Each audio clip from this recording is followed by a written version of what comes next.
Dear students, আজকে আমরা magnetic effect of current চ্যাপ্টারের নেক্সট টপিক, সেটা হচ্ছে প্রবাহের উপর চুম্বকের ক্রিয়া, এই সম্বন্ধে আলোচনা আমরা করব।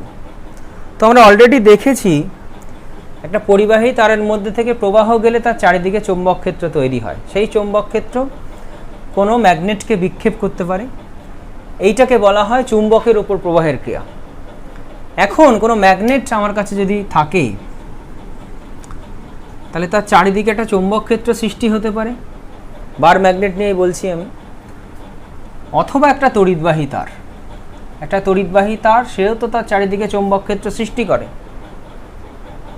তাহলে সেই সৃষ্ট যে চৌম্বক ক্ষেত্র, অর্থাৎ আমি ধরছি কোনো স্থানে একটা সুষম চৌম্বক ক্ষেত্র রয়েছে, সেটা যেভাবেই তৈরি হোক না কেন, সেই তড়িৎ ক্ষেত্রের মধ্যে যদি এখন কোনো পরিবাহী তারের মধ্যে থেকে তড়িৎ প্রবাহ যায়, তড়িৎ প্রবাহ যেতে হবে অবশ্যই, তাহলে ওই তড়িৎ পরিবাহী যে তার ওপরে এই চৌম্বক ক্ষেত্র একটা বল প্রযুক্ত করে। এই ঘটনাকেই বলা হয় প্রবাহের উপর চুম্বকের ক্রিয়া। প্রথমে আমরা কি পড়েছিলাম? পরিবাহী তারের মধ্যে থেকে কারেন্ট যাচ্ছে, তার চারপাশে চৌম্বক ক্ষেত্র সৃষ্টি হচ্ছে। সেখানে যদি কোনো একটা ম্যাগনেটিক নিডল বা অন্য টাইপের কোনো ম্যাগনেটিক কিছু আসে, তার আশেপাশে যদি একটা ম্যাগনেটিক নিডলকে আনা হয়, তাহলে এটার বিক্ষেপ হতে পারে। ঠিক আছে, আমরা জানি এটাকেই বলেছিলাম চুম্বকের ওপর প্রবাহের ক্রিয়া। কিন্তু এখন ঠিক উল্টো, চৌম্বক ক্ষেত্রের মধ্যে আমি একটা পরিবাহী তারকে রেখেছি, সেই পরিবাহী তারটা একটা ফোর্স ফিল করবে, এটাকে বলা হয় প্রবাহের উপর চুম্বকের ক্রিয়া। তো সেই ফোর্সের মানটা আমরা এখন বের করব। তার মানে প্রবাহের উপর চুম্বকের ক্রিয়া বলতে কোনো সুষম চৌম্বক ক্ষেত্রে একটা পরিবাহী তারকে রাখলে যার মধ্যে থেকে তড়িৎ প্রবাহিত হচ্ছে, তাহলে সেই তড়িৎ পরিবাহী তারটা একটা ফোর্স ফিল করে, একটা বল অনুভব করে। এইটাকে বলা হয় প্রবাহের উপর চুম্বকের ক্রিয়া। আমাদের যেটা এবার করতে হবে সেটা হচ্ছে ওই পরিবাহী তারের একটা নির্দিষ্ট অংশ আমি নেব, ক্ষুদ্র অংশ নেব, তার ওপরে যে ক্রিয়াশীল বলের মান সেইটা আমাদের এবার বের করতে হবে। সেটা কি করে করছি খেয়াল করো। ক্রিয়াশীল বলের মানটা আমরা এবার বের করব। দেখো, ধরে নিচ্ছি এখানে কোনো একটা সুষম চৌম্বক ক্ষেত্র রয়েছে, এর মধ্যে কোনো একটা কুণ্ডলীর মধ্যে থেকে তড়িৎ প্রবাহিত হচ্ছে, প্রবাহ কুণ্ডলী, তার মধ্যে থেকে তড়িৎ প্রবাহিত হচ্ছে। তাহলে এটা সুষম চৌম্বক ক্ষেত্র বি ভেক্টর। তাহলে এর ওপর ক্ষুদ্র কোনো একটা অংশ যদি আমি ডিএল নিই, তাহলে সেই ডিএল ভেক্টরের ডাইরেকশন হবে এইটা, এই বিন্দুতে স্পর্শক যেটা, এটা পরিবাহী তারের ক্ষুদ্রাংশ, যেমন বায়োসাভার্ট সূত্রে আমরা দেখেছি অলরেডি। তাহলে এই যে ডিএল ভেক্টর আর এখানে যে বি ভেক্টরটা আছে, তার ডাইরেকশন এদিকে, তাহলে এদের মধ্যে অ্যাঙ্গেল হচ্ছে গিয়ে তোমার থিটা। এবার খেয়াল করো, আমি ধরছি ডিকিউ পরিমাণ আধান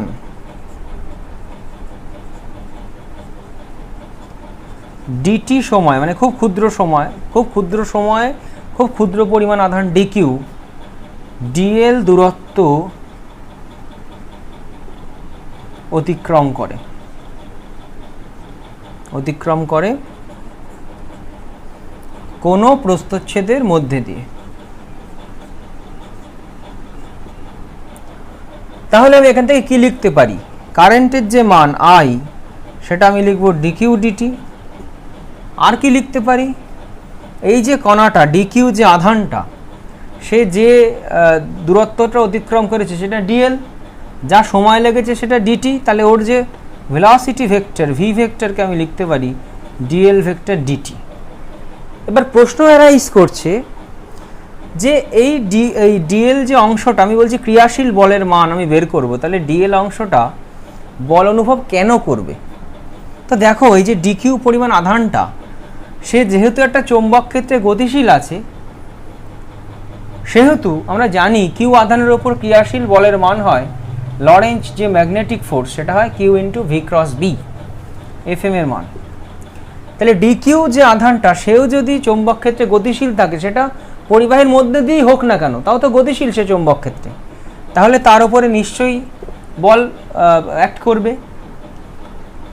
এবার যেহেতু ডিকিউটা এখন পরিবাহীর অংশ, যেহেতু ডিকিউ এর উপরে বল অনুভব করছে, বল পড়ছে, সেহেতু ডিএলটার ওপরেও এখন বল পড়বে। অতএব আমি লিখতে পারি ডিএল অংশের ওপর ক্রিয়াশীল বল, যেহেতু অংশটা খুব ক্ষুদ্র আমি ক্রিয়াশীল বলটাকেও খুব ক্ষুদ্র বললাম, এটাকে বললাম ডিএফ ভেক্টর।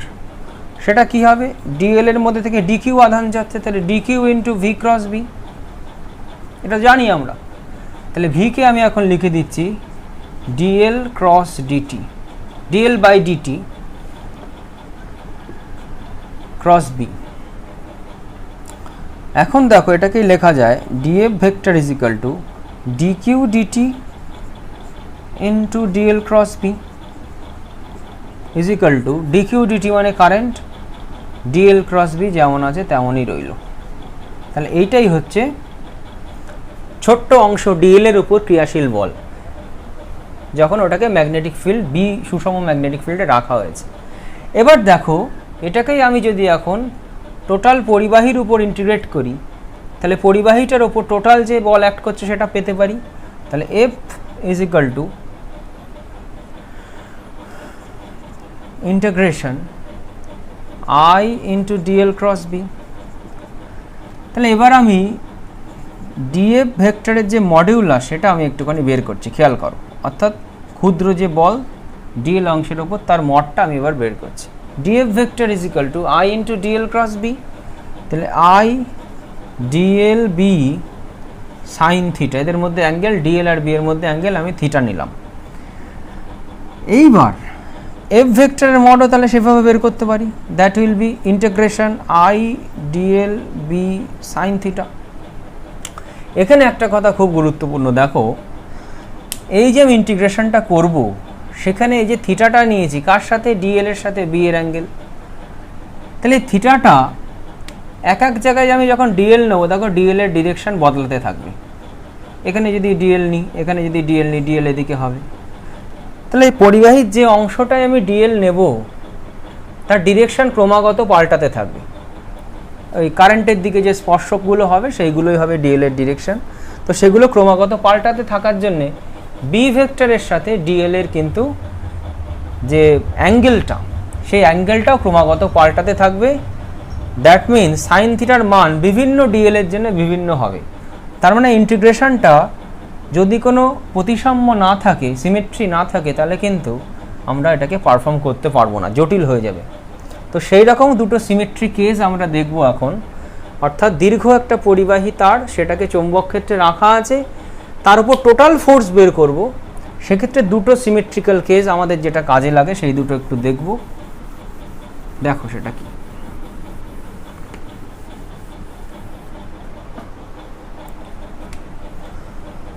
ফার্স্ট যে কেস আমরা নেব সেই কেসটা হচ্ছে theta is equal two 0 degree. That means একটা সুষম চৌম্বক ক্ষেত্র আমার কাছে আছে বি ভেক্টর, তার মধ্যে পরিবাহী তারটাকে টোটাল চৌম্বক ক্ষেত্রের মধ্যেই চৌম্বক ক্ষেত্রের সাথে 0 অ্যাঙ্গেলে রাখা হয়েছে। কারণ এর ওপর যেখানেই আমি ডিএলটা নেব না কেন সেটা হবে এই বরাবর স্পর্শক। এখানে নাও সেটাও স্পর্শক, তার মানে সব স্থানেই ডিএল ভেক্টর বি এর সাথে 0 অ্যাঙ্গেল করবে। That means F equal to integration I dl B sine theta, সেটা হবে কি 0 হবে। তাহলে থিটার জায়গায় আমি 0 লিখে দিই, 0 ডিগ্রি। নেক্সট যে কেসটা দেখব, for theta equal to 90 degree, অর্থাৎ সুষম যে ক্ষেত্রটা আছে আমার কাছে তার সাথে পরিবাহী তারটাকে আমি লম্বভাবে রেখেছি, এটা বি ভেক্টর। আর পরিবাহী তারের যেখানে ডিএল নেব সেটাই কি তার বরাবর স্পর্শকটা হবে এই বরাবর ডিএল এর ডিরেকশন। তাহলে ডিএল আর বি এর মধ্যে অ্যাঙ্গেল 90 ডিগ্রি, তাহলে সেখানে এফ হবে আই ডিএল বি সাইন 90। তাহলে সেটা চলে আসছে, দেখো আই বেরিয়ে গেল, বি বেরিয়ে গেল, ইন্টিগ্রেশন ডিএল, তাহলে B I capital L, B I L বিল, এইভাবে মুখস্থ রাখলেও হয়। এটা আমাদের কিন্তু কাজে লাগবে এরপরে টর্ক বের করার ক্ষেত্রে। এখানে একটা খুব গুরুত্বপূর্ণ কথা, দুটো কথা একটু বলবো। ফার্স্ট যেটা সেটা হচ্ছে যদি কোনো সুষম ক্ষেত্র হয়, সুষম বি ভেক্টর হয়, সুষম বি ভেক্টর তার মানে সুষম ম্যাগনেটিক ফিল্ডের মধ্যে যে কোনো বদ্ধ লুপ রাখলে, যে কোনো আকারের, হ্যাঁ, যে কোনো আকারের বদ্ধ লুপ রাখলে তার উপর মোট বল ইকুয়াল টু 0 হবে। সে কোনো বল অনুভব করবে না, যে কোনো আকারের বদ্ধ লুপ। অর্থাৎ এই টাইপের এমসিকিউ থাকতে পারে, এরকম একটা সুষম ক্ষেত্র আছে, তার মধ্যে একটা স্কোয়ার রাখা হয়েছে, একটা গোলক রাখা, একটা বৃত্ত রাখা হয়েছে, একটা বৃত্ত রাখা হয়েছে, একটা আয়তক্ষেত্র রাখা হয়েছে, সবাই ক্লোজড। ধরো এটা আয়তক্ষেত্র, এটা বর্গক্ষেত্র, সবাই যদি ক্লোজড হয় সুষম ক্ষেত্রের মধ্যে, সবার উপর কিন্তু ক্রিয়াশীল মোট বল কিন্তু 0 হবে। এটা ফার্স্ট কথা। সেকেন্ড কথা যেটা বলবো, সেটা যদি সুষম না হয়ে অসম হয়, অসম বি ভেক্টর, সেখানে কিন্তু টোটাল যে ফোর্সটা সেটা নট ইকুয়াল টু 0 হবে। এটা মাথায় রাখতে হবে। সুষম এবং অসম দুটো যদি কেস হয়, সেক্ষেত্রে কিন্তু এরকম বদ্ধ লুপ রাখলে সুষমের ক্ষেত্রে মোট ফোর্স হবে 0। অসম যদি বি হয়, এখানে বি এর মান যে এখানে বি এর মান তাই নয়, সেক্ষেত্রে কিন্তু মোট ফোর্স 0 হবে না বদ্ধ লুপটার উপর। নেক্সট আমরা যেটা করব, প্রবাহ কুণ্ডলীর উপর ক্রিয়াশীল টর্কের মানটা দেখব। অলরেডি আমরা দেখলাম এক্ষুনি যে একটা সুষম চৌম্বক ক্ষেত্রে একটা প্রবাহ কুণ্ডলীকে যদি আমরা রাখি, সেই কুণ্ডলীর উপর টোটাল ফোর্সটা কিন্তু 0 হবে, বদ্ধ যদি লুপ হয় সেটা। তাহলে টোটাল ফোর্স তো 0 আমরা দেখলাম, কিন্তু তার উপর টোটাল টর্ক কি 0? সেইটা আমরা এবার একটুখানি দেখব। সেইটা দেখার জন্যে আমরা একটা আয়তকার কুণ্ডলীকে আঁকছি। আয়তকার কুণ্ডলীটা দিয়ে প্রমাণ করাটা সুবিধাজনক হয়। এখানে আমি ম্যাগনেটিক যে ফিল্ড লাইন্সগুলো আমি এইভাবে নিচ্ছি, অর্থাৎ এটা ভি ভেক্টর, বি ভেক্টরের ডাইরেকশন। এটা আয়তকার যে কুণ্ডলীটাতে নাম দিলাম পি কিউ আর এস। প্রবাহ আমি ধরছি এখানে ঊর্ধ্বমুখী আর এখানে নিম্নমুখী। কিউ আর সমান সমান পি এস, এটা হচ্ছে আয়তক্ষেত্রের প্রস্থ, সেটাকে আমি বলছি বি। আর পি কিউ সমান সমান আর এস, এটাকে আমি বলছি আয়তক্ষেত্রের লেন্থ এল। তাহলে খেয়াল করো, আয়তক্ষেত্রটাকে এমনভাবে রাখা হয়েছে যাতে কিউ আর আর পি এস সেটা বি ভেক্টরের সমান্তরালে থাকে, এই বাহু দুটো, আর কিউপি আর আর এস এটা অভিলম্বে থাকে। আর একটা খুব গুরুত্বপূর্ণ কথা এখানে, যে পি কিউ আর এস যে তলটা, আয়তক্ষেত্রের যে তলটা বি ভেক্টরের সাথে সমান্তরালে আছে, অর্থাৎ চৌম্বক ক্ষেত্রের সাথে সমান্তরালে আছে। তার মানে এই হচ্ছে তোমার, যদি আয়তকার কুণ্ডলীটা হয় বা এই যদি হয়, তাহলে বি ভেক্টরটা এভাবে আছে। এটাকে আমি বলবো কি, বি এর সাথে তলটা সমান্তরালে আছে। ইম্পর্টেন্ট কথাটা বোঝাও, ইম্পর্টেন্ট এখানে, যে তলটা বি ভেক্টরের সাথে সমান্তরালে আছে। তাহলে এবার খেয়াল করে দেখো, আমি এক একটা বাহুর ওপরে এখন ফোর্স বের করব এবং তার ডাইরেকশনটা বের করব, অর্থাৎ ফোর্সের ডাইরেকশনটা বের করব। প্রথমে আমি যদি বলি কিউ আর এবং পিএস, দেখো কিউ আর এবং পিএস এই যে বাহু দুটো, সেটা বি ভেক্টরের সাথে সমান্তরালে আছে। তার মানে থিটা সব জায়গাতেই 0 হবে। আমরা একটু আগে দেখলাম যে এরকম সমান্তরালে যদি সুষম ক্ষেত্রের মধ্যে ওরা থাকে, এখানেও আছে ক্ষেত্রটা, এখানেও আছে ক্ষেত্রটা, যদি থাকে তাহলে তার উপর ফোর্স হয় 0। তাহলে F on Q R equal to F on PS, এটা কিন্তু 0। এবার এফ অন পি কিউ আর এফ অন এস আর এই দুটো এবার বের করবো। দেখো F on P Q is equal to, দেখো এই বাহুটা বি এর সাথে লম্বভাবে আছে। তার মানে একটু আগে আমি বললাম, লম্বভাবে যদি কোনো পরিবাহী তার থাকে সুষম ক্ষেত্রে, তার উপর ফোর্স হবে বি আই এল বিল। তাহলে F P Q equal to B I L বিল, কিন্তু এলকে আমরা ছোট হাতের এল নিয়েছি, তাহলে এখানে সুষম চৌম্বক ক্ষেত্রের মান বি, কারেন্ট আই যাচ্ছে ধরেছি, এবং এলটাকে আমরা ছোট হাতের এল নিয়েছি, বিআইএল বিল। এটা এফপিকিউ। এবার দেখো আমরা একটু আগেই যে ডিএফ ভেক্টরটা বের করেছিলাম সেটা এসেছিল I into dl cross B. তাহলে দেখো ডিএল যদি আমার এইটা হয়, ডিএল যদি আমার এটা হয়, বি ভেক্টর যদি আমার এটা হয়, তাহলে ডিএল ক্রস বি এর মধ্যে অ্যাঙ্গেল যদি থিটা হয়, তাহলে ডিএল ক্রস বি ডিরেকশন কোনটা? ঊর্ধ্বমুখে। তাহলে এটাকেই বলবো আমরা ডিএফ এর ডাইরেকশন, সেটা হচ্ছে I into dl cross B. এখান থেকেই ফ্লেমিংয়ের বামহস্ত নিয়মটাও পাওয়া যায়, সেটা একটুখানি বলে দিই, এটা কাজে লাগবে আমাদের এখানে। তাহলে দেখো ডিএল ক্রস বি করলে তার ডাইরেকশন ঊর্ধ্বমুখে হচ্ছে, ডিএল থেকে বি এর দিকে ডান পাকের স্ক্রু ঘোরালে ঊর্ধ্বমুখে যাচ্ছে। এটা আমরা ফ্লেমিংয়ের বামহস্ত নিয়ম থেকেও পেতে পারি। তাহলে পরিবাহীর উপর বল সংক্রান্ত ফ্লেমিংয়ের যে বামহস্ত নিয়ম সেটা হচ্ছে এরকম, বাঁ হাতের তর্জনী, মধ্যমা আর বৃদ্ধাঙ্গুষ্ঠকে পরস্পর সমকোণে যদি রাখা হয়, তাহলে তর্জনী বি এর দিক নির্দেশ করবে, মধ্যমা তড়িৎ প্রবাহের দিক নির্দেশ করবে, তার মানে ডিএল ভেক্টরের দিক। তাহলে বৃদ্ধাঙ্গুষ্ঠটা আমার ফোর্সের দিকটা নির্দেশ করে, পরিবাহীর উপর ক্রিয়াশীল যে বল তার দিকটা নির্দেশ করবে। তাহলে তর্জনী হচ্ছে চৌম্বক ক্ষেত্র, মধ্যমা হচ্ছে তড়িৎ প্রবাহ, তার মানে ডিএল ভেক্টর। তড়িৎ প্রবাহই আমরা মনে রাখছি এখন থেকে, ডিএল ভেক্টরের ডাইরেকশনটাই প্রবাহের ডাইরেকশন, আর বৃদ্ধাঙ্গুষ্ঠটা তাহলে কিন্তু চৌম্বক ক্ষেত্রের দিককে নির্দেশ করবে। সেটা আমাদের এখানে কাজে লাগবে।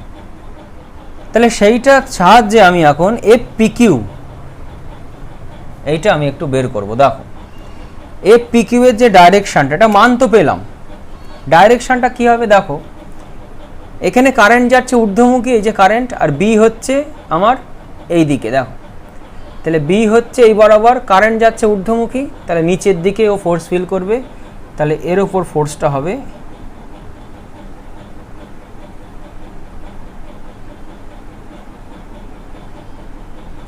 ফোর্সটা হবে নিম্নমুখী। আমি সেটাকে বললাম এফপিকিউ, নিম্নমুখী ফোর্স ফিল করব, নিম্নমুখী ফোর্স ফিল করছে। ওকে, এবার চাই আরএস এর ক্ষেত্রে। আরএস এর ক্ষেত্রে এফআরএস সেটাও কি হবে, বি ইন্টু আই ইন্টু, এটাও লম্বভাবে আছে, তাহলে B into I into L হবে। এবং তার ডাইরেকশন দেখি, বি হচ্ছে এটা, দেখো কারেন্ট এদিকে আসছে আর থেকে এস এর দিকে, তাহলে ঊর্ধ্বমুখে ফোর্স ফিল করবে ও, তাহলে এর ওপর ফোর্স এই বাহুর ওপরে, সেটা হচ্ছে ওপরের দিকে, এটাকে আমরা বললাম এফআরএস। তাহলে দেখো এই যে আয়তকার কুণ্ডলীটা, তার এই দুই বাহুর ওপর কোনো ফোর্স নেই, কিউআর আর পিএস এর ওপর, কিন্তু কিউপি আর আরএস এর ওপর একই মানের ফোর্স কিন্তু পরস্পর বিপরীতমুখী। তাহলে এই দুটো বল কাপল সৃষ্টি করবে বা দ্বন্দ্ব বল সৃষ্টি করবে, তাহলে সেই দ্বন্দ্ব বলের যে ভ্রামক সেটাই হবে টর্কের মান। তাহলে টাউ ইজ ইকাল টু যে কোনো একটা বলের মান বিআই স্মল এল ইন্টু ওদের মধ্যেকার ক্রিয়ারেখার যে লম্ব দূরত্ব। তাহলে ক্রিয়ারেখার লম্ব দূরত্ব দেখো এইটা, সেটা মানেই হচ্ছে আয়তক্ষেত্রের যে প্রস্থ সেটা, তাহলে এইটা। তাহলে B I L into B, L into B মানে কি দেখো আয়তক্ষেত্রের ক্ষেত্রফল, তাহলে এটা হয়ে যাচ্ছে tau equal to B I A. কিন্তু এখানে খেয়াল রাখতে হবে যখন বি ভেক্টর তলের সাথে সমান্তরাল,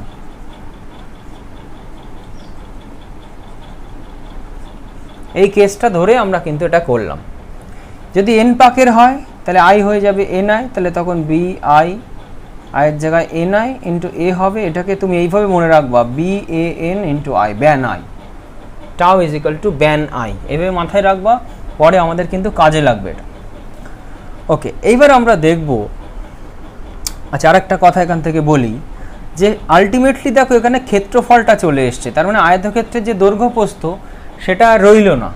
তার মানে এটা আয়তকার কুণ্ডলী হোক বা বৃত্তাকার হোক বা ত্রিভুজাকার হোক, যাই হোক না কেন, বদ্ধ যে কোনো কুণ্ডলী থাকলেই আমার কিন্তু সমান্তরালে যদি তার তলটা থাকে বি এর সাথে, তাহলে টাউ ইজ ইকাল টু হবে বি আই ইন্টু এ। এক পাকের হলে বি আই এ, এন পাকের হলে ব্যান আই, এইভাবে কিন্তু মাথায় রাখতে হবে। নেক্সট আমরা দেখব যে এই যে কুণ্ডলীটা, সেই কুণ্ডলীটা যদি বি এর সাথে, বি ভেক্টরের সাথে একটা নির্দিষ্ট কোণে থাকে, অর্থাৎ তার যে তলটা সেটা বি ভেক্টরের সাথে সমান্তরালে না থেকে একটা সূক্ষ্ম কোণে যদি থাকে, সেই ক্ষেত্রে টাউয়ের মান কি হবে। তার আগে আমরা টাউয়ের ভেক্টর যে রূপটা সেইটা একটুখানি বের করে নিই। এবার আমরা দেখব টাউ ভেক্টরের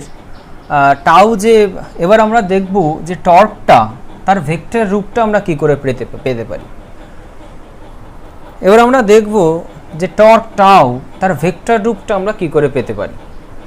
দেখো, আমরা যদি এই 3D চিত্রটাকে সামনে থেকে দেখি, কারণ সামনে থেকে দেখি, তাহলে এই রেখাটাকেই দেখব। সেই রেখাটাকে আমি এখানে এঁকেছি, আর এইটা হচ্ছে সুষম চৌম্বক ক্ষেত্রের ডাইরেকশন। তাহলে এই ক্ষেত্রে আমি বলবো তলটি বি ভেক্টরের সাথে ফাই কোণ করে আছে। খুব গুরুত্বপূর্ণ কথা, তলটি বি ভেক্টরের সাথে ফাই কোণ করে আছে। তাহলে আমরা একটু আগে দেখো, যখন তলটি বি ভেক্টরের সাথে সমান্তরালে ছিল, তার মানে তলটা এরকম ছিল, এই বি ভেক্টরের সাথে ছিল, এইখানে যে সিচুয়েশনটা আমরা দেখলাম,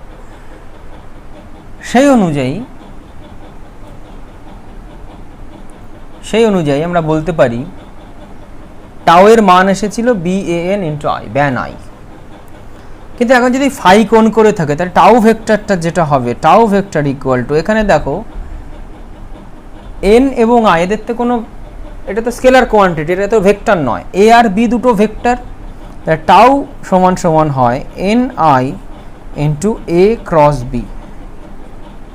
টাউ হচ্ছে একটা অ্যাক্সিয়াল ভেক্টর, মানে অক্ষীয় ভেক্টর। A × B এর যে ডাইরেকশনটা হবে, সেই ডাইরেকশনের সঙ্গেই টাউয়ের দিকটা ম্যাচ করে। এবার এ ভেক্টরটা কোনটা, সেটা হচ্ছে তলের সাথে লম্ব দিকে যে ভেক্টর, এটাকে আমরা বলি সবসময় তল ভেক্টর, এ ভেক্টর। তাহলে এটা হচ্ছে এ ভেক্টর, আর এটা হচ্ছে বি ভেক্টর। তাহলে এই যে অ্যাঙ্গেলটা, সেটা আমরা 90 - φ নিতে পারি, 90 - φ নিতে পারি, এটাকে আমরা বললাম থিটা।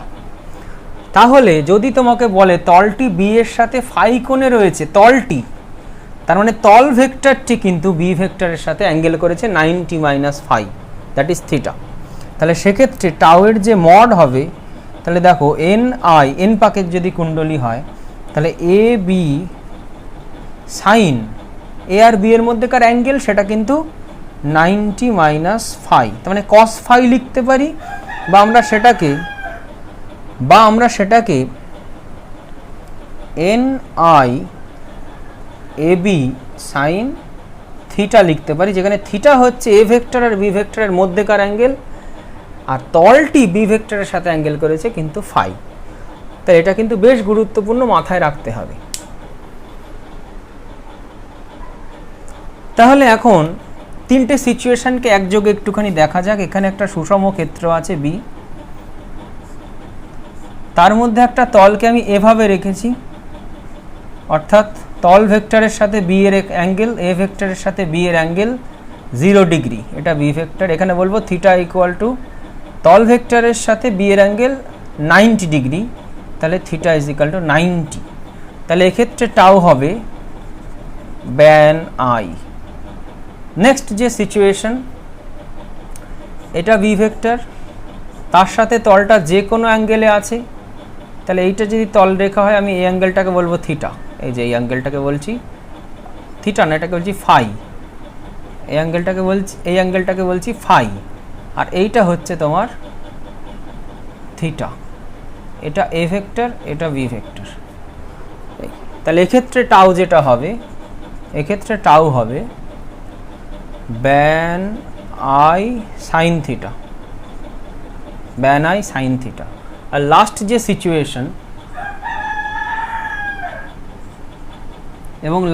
সিচুয়েশন, সেখানে এটা যদি বি ভেক্টর হয় এবং তলটা যদি 90 ডিগ্রি অ্যাঙ্গেল করে থাকে বি এর সাথে, তলটি লম্বভাবে আছে, তাহলে এখানে বলবো কি তলটি বি এর সাথে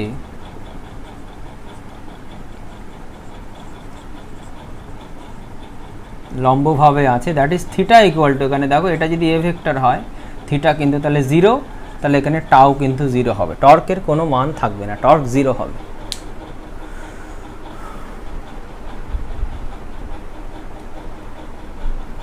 তো এই হচ্ছে কোনো প্রবাহ কুণ্ডলীর উপর সুষম ক্ষেত্রে যদি আমরা রাখি প্রবাহ কুণ্ডলীরূপকে, তার উপর ক্রিয়াশীল টর্কের মান এবং বিভিন্ন সিচুয়েশনে মানটা কেমন হতে পারে সেটা আমরা এখান থেকে দেখলাম।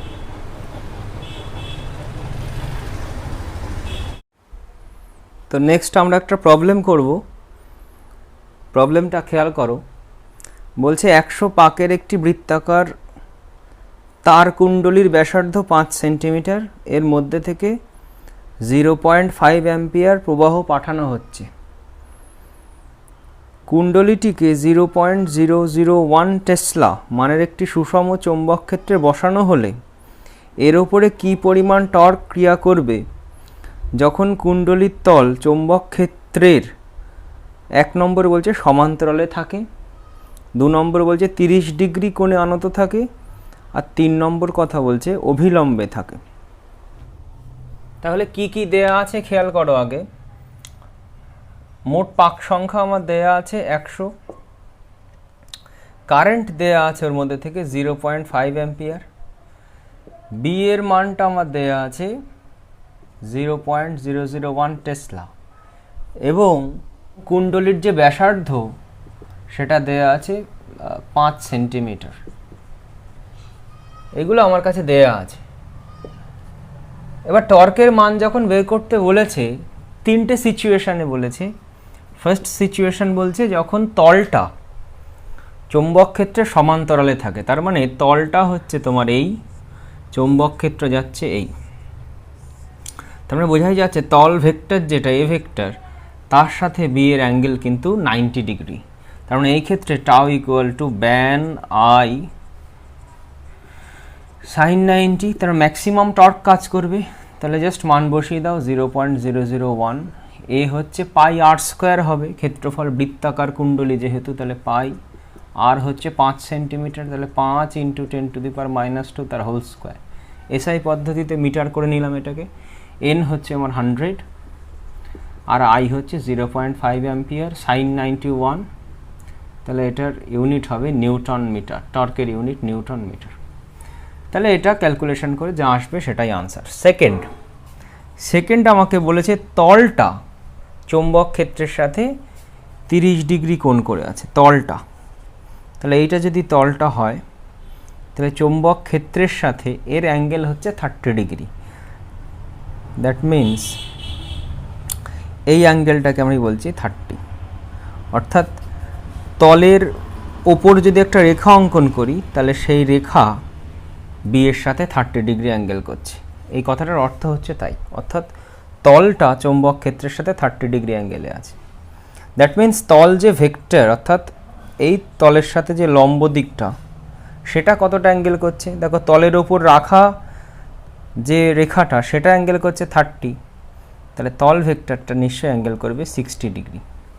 90 - 30, দ্যাট মিন্স এখানে যে টাউ হবে সেটা হবে ব্যান আই সাইন 60 ডিগ্রি। এবার জাস্ট মানটাকে পুট করতে হবে আগের মতো, জাস্ট এর সাথে সাইন 60 গুণ করে দিলে যা হবে তাই আনসার। আর 3 নম্বর যেটা বলেছে, তলটা যখন চৌম্বক ক্ষেত্রের সাথে লম্বভাবে আছে, তলটা লম্বভাবে আছে, দ্যাট মিন্স বি এইটা যদি হয়, আমার তলটা রয়েছে এভাবে, তার মানে তল ভেক্টরটা দ্যাট ইজ এ ভেক্টর, সেটা বি এর সঙ্গে 0 ডিগ্রি অ্যাঙ্গেল করছে। তাহলে এখানে থিটা কত 0, এখানে থিটা হবে কত 60 ডিগ্রি, আর এখানে থিটা হচ্ছে গিয়ে 90 ডিগ্রি। তাহলে এবার আবার টাউ বের করবো, ব্যান আই সাইন 0 হয়ে যাবে, তো এটা 0 হবে। তলটা লম্বভাবে আছে, দ্যাট মিন্স তল ভেক্টরটা 0 ডিগ্রি অ্যাঙ্গেল করছে। তো নেক্সট প্রবলেমে আমরা চলে যাই। বলছে 30 ডিগ্রি কোণে আনত একটি মসৃণ নততলের ওপর ভূমির সাথে সমান্তরালে একটি সরু ধাতব পরিবাহী দণ্ড রাখা হলো। নততলটি আবার 0.15 টেসলা মানের চৌম্বক ক্ষেত্রে, যা উল্লম্বভাবে ঊর্ধ্বাভিমুখী, বি এর ডাইরেকশনটা দিয়েছে সেটা তার মধ্যে অবস্থিত নততলটি। দণ্ডটির মধ্যে দিয়ে কী পরিমাণ তড়িৎ প্রবাহিত হলে দণ্ডটি নততলের ওপর স্থির থাকবে? দণ্ডটির প্রতি একক দৈর্ঘ্যের ভর দিয়ে দিয়েছে 0.30 kg/m।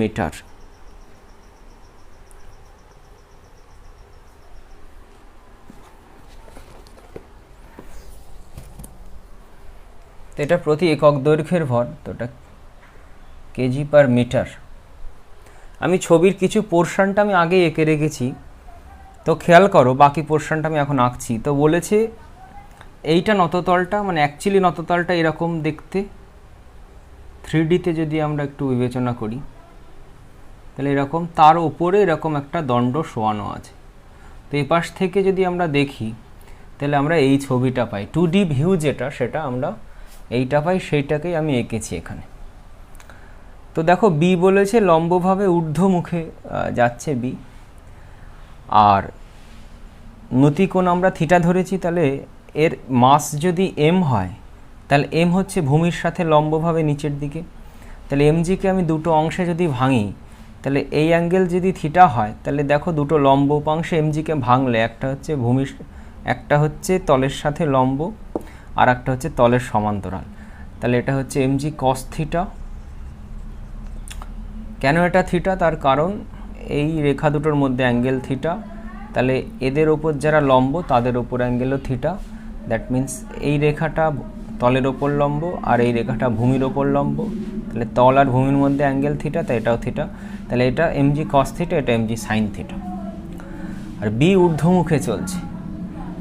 তাহলে এখন প্রশ্ন হচ্ছে একে যদি এখন স্থির থাকতে হয় তাহলে এমজি সাইন থিটার বিপরীতে একটা ফোর্স ওর ওপর অ্যাক্ট হতে হবে। তাহলে দেখো আমি যদি এখন কারেন্ট এই বরাবর নিই, অর্থাৎ এই সামনের ফেস থেকে পেছনের দিকে, সেই কারেন্টটাকে আমি ক্রস সাইন দিয়ে এখানে দেখিয়েছি।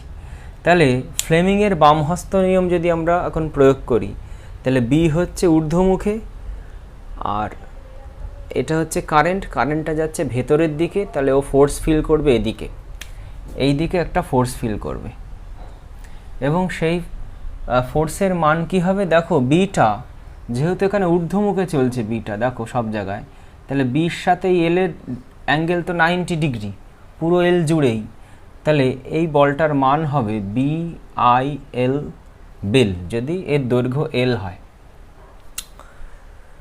ওকে, এবার আইটা আমরা ভেতরে কেন নিলাম? আইটা তো সামনের দিকেও নিতে পারতাম। তাহলে আই যদি সামনের দিকে নিতাম তাহলে দেখো কী সিচুয়েশান হতো। আইটা যদি সামনের দিকে আসতো, অর্থাৎ ওই দিক থেকে এদিকে আসতো, তাহলে তখন ও ফোর্স ফিল করতো এদিকে। তার কোনো উপাংশে যদি আমি ভাঙতাম, এই দিকে যদি ফোর্স ফিল করতো, তাকে উপাংশে ভাঙলে এমজি সাইন থিটার দিকেই আসতো সেই উপাংশটা। তার মানে এমজি সাইন থিটার সঙ্গে এটা অ্যাডাপ্ট হয়ে গেল, তাড়াতাড়ি পড়তো কণাটা, দণ্ডটা। তাহলে এখন আমি এই বিআইএল বিল, এই যে ফোর্সটার ওপর পড়ছে, তাকে আমি দুটো অংশে ভেঙে নিচ্ছি। একটা হচ্ছে তল বরাবর ওপরের দিকে, আর একটা তলের সাথে লম্বভাবে নিচের দিকে। তাহলে দেখো এটা যদি থিটা হয় তাহলে আমরা পাবো এই অ্যাঙ্গেলটাও থিটা অনুরূপ কোণ হিসাবে। তাহলে এটা নিশ্চয়ই বিআইএল বিল কস থিটা। তাহলে এই দণ্ড যদি এখন সাম্যাবস্থায় থাকে তাহলে এমজি সাইন থিটা আর বিল কস থিটা ইকুয়াল হবে। আর যদি প্রবাহ আগের মতো আমি ধরতাম এইভাবে আসছে, তাহলে দেখো বিলটা এদিকে হতো ফ্লেমিংয়ের বামহস্ত নিয়ম অনুসারে, তাকে ভাঙলে আমি এই বরাবর উপাংশ পেতাম, তাহলে ওটা অ্যাডাপ্ট হয়ে যেত। বোঝা গেল সেটা? তাহলে আমি এই ক্ষেত্রে সাম্যাবস্থার জন্য কি লিখতে পারি? MG sine theta equal to bill cos theta. যেহেতু মসৃণ তল বলেছে, আমি ঘর্ষণকে এখানে ইনক্লুড করছি না, অতএব এখান থেকে খুব ইজিলি পাওয়া যাচ্ছে। দেখো tan theta is equal to BIL বিল বাই এমজি। তো আমাকে নির্ণয় করতে হবে হচ্ছে কারেন্টের মান। তাহলে এখান থেকে আমরা আয়ের মানটাকে বের করি। I is equal to tan theta into MG by B into L.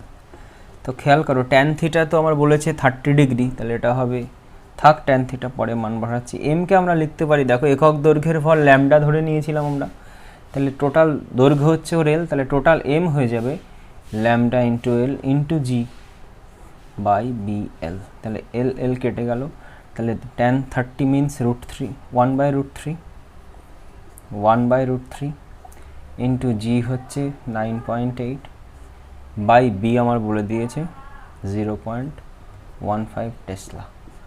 তো এবার ক্যালকুলেটরে বসালে যা মান হবে সেটাই আনসার এই কোয়েশ্চেন। নেক্সট আমরা যে টপিকটা ডিসকাস করব সেটা হচ্ছে প্রবাহের উপর প্রবাহের ক্রিয়া। তো প্রথমে আগে বুঝে নিই প্রবাহের উপর প্রবাহের ক্রিয়া জিনিসটা কি। আমরা জানি একটা পরিবাহী তারের মধ্যে থেকে যদি তড়িৎ প্রবাহিত হয় তার চারিদিকে চৌম্বক ক্ষেত্র তৈরি হয়। তো এখানে চৌম্বক ক্ষেত্রের মান আছে ধরো বি, এর আশেপাশের মধ্যে থেকে যদি কারেন্ট যায় তাহলে সেই বি এর মধ্যে যদি এখন অন্য কোনো পরিবাহী তার চলে আসে, আমরা জানি যে কোনো চৌম্বক ক্ষেত্রের মধ্যে যদি কোনো পরিবাহী তার থাকে তার মধ্যে থেকে যদি তড়িৎ প্রবাহিত হয়, এটা ধরো I1 তড়িৎ প্রবাহিত হচ্ছে, এর মধ্যে থেকে ধরো I2, তাহলে ও ফোর্স ফিল করে। তাহলে 1 নম্বর তার দ্বারা তৈরি চৌম্বক ক্ষেত্রের মধ্যে 2 নম্বর পরিবাহী তার পড়ে যাচ্ছে, ফলে 2 নম্বর পরিবাহী তার ফোর্স ফিল করছে। এই যে ঘটনাটা সেটাকেই বলা হয় প্রবাহের ওপর প্রবাহের ক্রিয়া, অর্থাৎ এই প্রবাহ তাকে এই প্রবাহ পরোক্ষভাবে ফোর্স দিচ্ছে, এটাকেই বলা হচ্ছে প্রবাহের ওপর প্রবাহের ক্রিয়া। তো এখন আমরা দেখব দীর্ঘ দুটো সমান্তরাল যদি তার থাকে এবং তাদের মধ্যে থেকে সমমুখী যদি প্রবাহ হয় এবং বিপরীতমুখী যদি প্রবাহ হয়, তাদের ক্ষেত্রে ফোর্সের মান এবং ডিরেকশন কি হয়। প্রথমত আমরা ডাইরেকশনটা দেখব, তারপরে আমরা মান বের করব। প্রথমে আমরা সমমুখী সমান্তরাল প্রবাহ দিয়ে কাজ করছি। দুটো সমান্তরাল পরিবাহী রয়েছে, একে অপরের সাথে সমান্তরাল, দীর্ঘ অসীম দৈর্ঘ্য তাদের মধ্যে থেকে, এটার মধ্যে থেকে I1 তড়িৎ প্রবাহিত হচ্ছে, এটার মধ্যে থেকে I2 তড়িৎ প্রবাহিত হচ্ছে।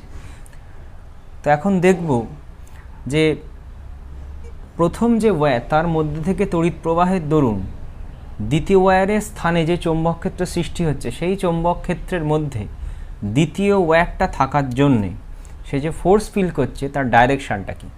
তাহলে সবার আগে 1 নম্বর ওয়্যারের জন্য দ্বিতীয় ওয়্যারের স্থানে চৌম্বক ক্ষেত্রের ডাইরেকশানটা বের করি।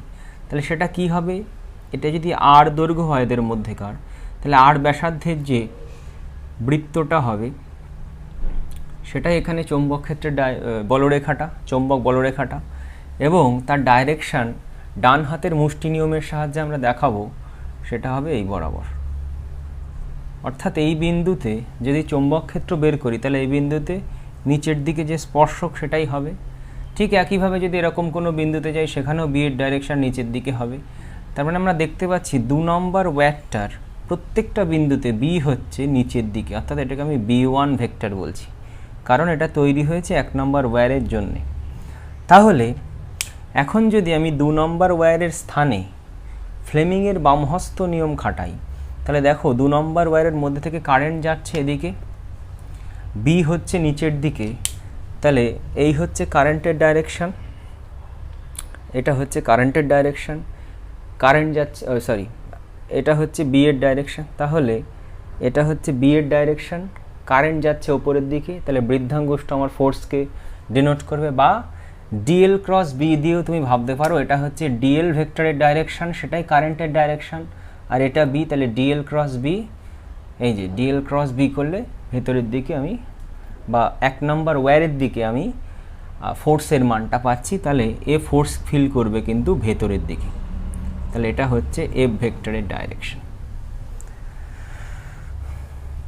তার মানে বোঝা গেল 1 নম্বর ওয়্যারের মধ্যে থেকে কারেন্টের দরুন 2 নম্বর ওয়্যারে যদি সমমুখী প্রবাহ হয় তাহলে 2 নম্বর ওয়্যারটা 1 নম্বর ওয়্যারের দিকে ফোর্স ফিল করে।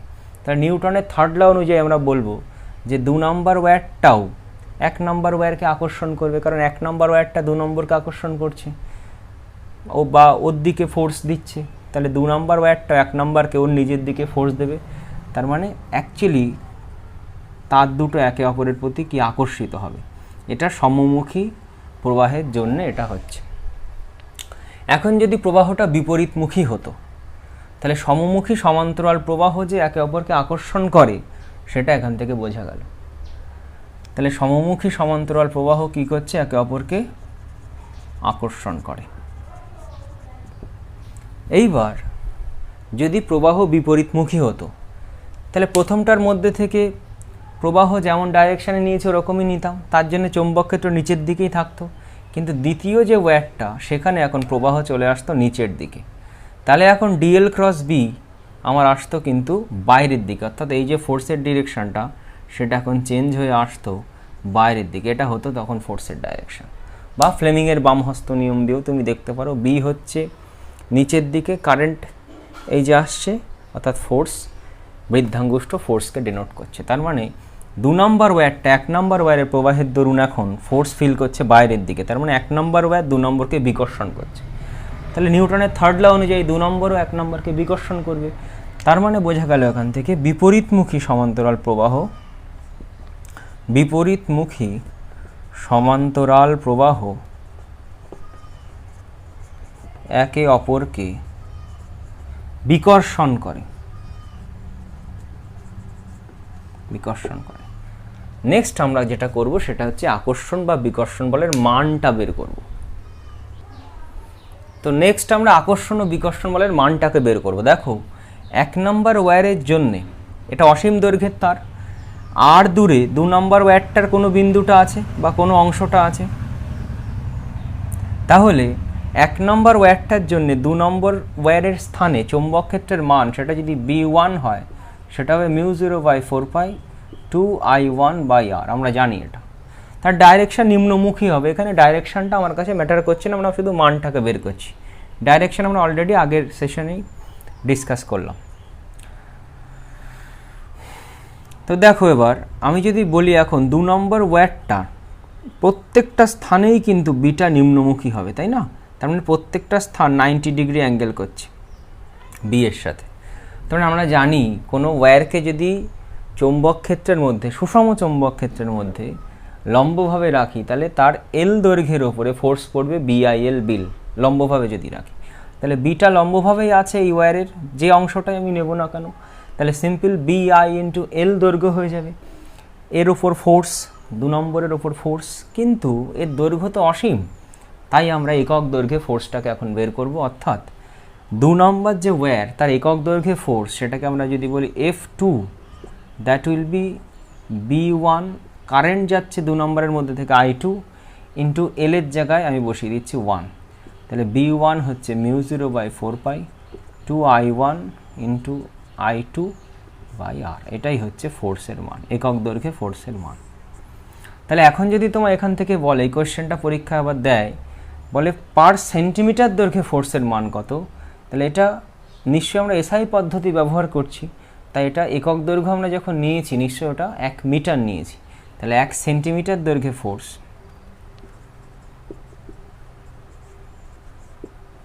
দৈর্ঘ্যে যে বল সেটা হচ্ছে F2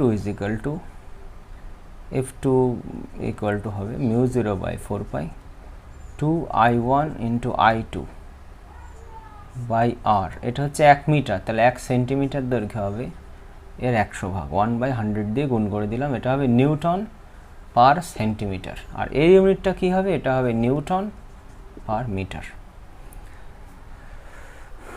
ওকে, এই যে এক্সপ্রেশন দেখো, যদি এটা আকর্ষণ বল হবে যদি I1 I2 সমমুখী হয়, আর এটাই বিকর্ষণ বলের মান হবে যদি I1 I2 বিপরীতমুখী হয়, যেটা আমরা আগেই দেখলাম।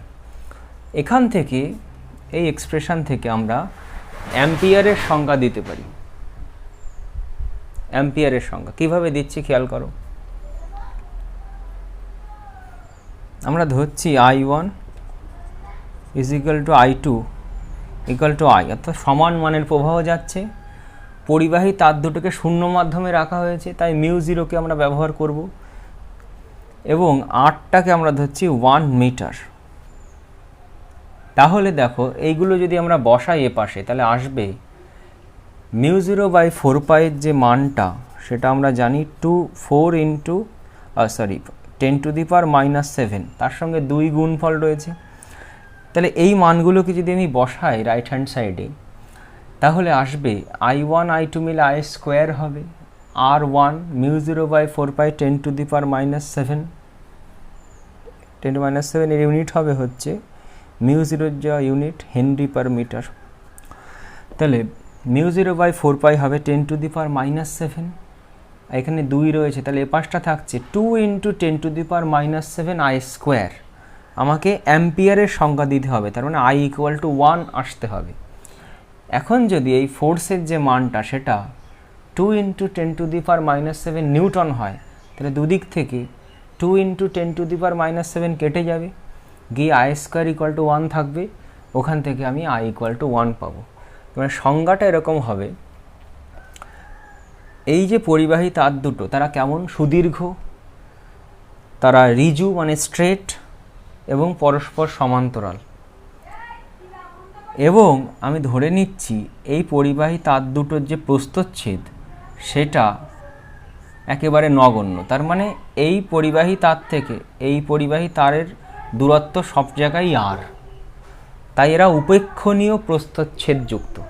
তাহলে সংজ্ঞাটা এরকম, দুটো সুদীর্ঘ উপেক্ষণীয় প্রস্থচ্ছেদযুক্ত রিজু এবং পরস্পর সমান্তরাল এরকম তারের মধ্যে থেকে সমমানের প্রবাহ যদি শূন্যস্থানে বজায় থাকে এবং পরিবাহী তার দুটোকে যদি 1 মিটার দৈর্ঘ্যে রাখা হয়, তাহলে যদি পরিবাহী তার দুটোর প্রতি একক দৈর্ঘ্যে আকর্ষণ বা বিকর্ষণ বলের মান 2 × 10⁻⁷ নিউটন হয়, তবেই যে প্রবাহটা ওর মধ্যে থেকে চালু আছে সেই প্রবাহটা হবে 1 অ্যাম্পিয়ার। তাহলে এটাই হচ্ছে অ্যাম্পিয়ারের সংজ্ঞা, বহুবার পরীক্ষা এসেছে কিন্তু এইচএসে। তো নেক্সট আমরা দেখব যদি তির্যক প্রবাহ হয় তাহলে তারা আকর্ষণ বা বিকর্ষণ কিভাবে করবে। তো দেখো এখানেই নিয়ে নিচ্ছি ওটা। তির্যক প্রবাহ যদি হয়, অর্থাৎ যদি কোনো প্রবাহ দেখা যাচ্ছে কোনো বিন্দুতে গিয়ে মিলছে এরকম টাইপ হয়, তাহলে এরা একে অপরকে আকর্ষণ করে, বা এই বিন্দু থেকে যদি বেরিয়ে যাওয়ার মতো হয়, যে কোনো বিন্দু থেকে বেরিয়ে যাচ্ছে, তাহলেও কিন্তু ওরা আকর্ষণ করে। আর যদি কোনো বিন্দুতে কোনো তির্যক প্রবাহ দেখা যাচ্ছে গিয়ে একটা মিলছে কিন্তু আর একটা হচ্ছে বহির্মুখী ওখান থেকে, তাহলে এরা একে অপরকে, এই পরিবাহী তার দুটো একে অপরকে বিকর্ষণ করে। তার মানে পরিবাহী তার দুটো যারা তির্যক তাদের প্রবাহ যদি কোনো বিন্দুতে বাড়িয়ে দিলে মেলে বা কোনো বিন্দু থেকে বহির্মুখী হয় দুজনই, তাহলে আকর্ষণ করে, অথবা কোনো বিন্দুর দিকে একজন যদি গিয়ে মেলে আর একজন যদি বহির্মুখী হয় তাহলে তারা বিকর্ষণ করে। এই হচ্ছে তোমার তির্যক প্রবাহের ক্ষেত্রে আকর্ষণ এবং বিকর্ষণের ব্যাপারটা। তো নেক্সট আমাদের যেটা পড়তে হবে সেটা হচ্ছে গ্যালভানোমিটার, সেটা নেক্সট ভিডিওতে আমি দেব। এই ভিডিওতে যেটা আমরা কভার করলাম সেটা হচ্ছে প্রবাহের উপর চুম্বকের ক্রিয়া, অর্থাৎ একটা পরিবাহী তারকে চৌম্বক ক্ষেত্রে রাখলে যে ফোর্স ফিল করে সেটা আমরা দেখলাম। তারপর টর্কের মান বের করেছি কোনো প্রবাহ কুণ্ডলীর ওপরে, এবং শেষে আমরা প্রবাহের উপর প্রবাহের ক্রিয়া সম্বন্ধে আলোচনাটা দেখলাম।